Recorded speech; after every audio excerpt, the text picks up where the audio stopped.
उमेर भाई, अगर कंपनी दे और उसको कैंसिल करवाना चाहते हैं लोग 15 दिन के अंदर, तो कैसे करवाएंगे? उसका तरीक़ाकार क्या है? यार निसार भाई, बहुत अच्छा सवाल है और अक्सर लोग से पूछते हैं मुझसे।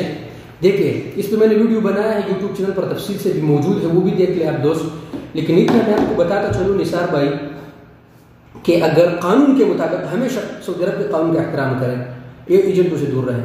मैं मुख्तसर से आपको बताता हूँ कि अगर ये शायद खास अमीली मंजिली है तो कफील 15 दिन के अंदर अंदर अपने अबशर से ख़त्म कर सकते हैं। 15 दिन के बाद आप फिर कफील को जवाज़ात जाना पड़ेगा और वो उसके सिस्टम से निकल जाएगा।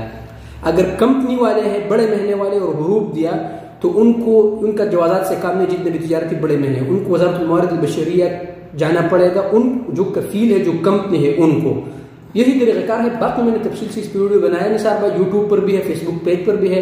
उमेर खान टीवी मेरे यूट्यूब का नाम है और उमेर खान व्लॉग फेसबुक का है, तो जाके वहाँ देख ली तफसील से आप दोस्तों को इंशाल्लाह समझ आएगी।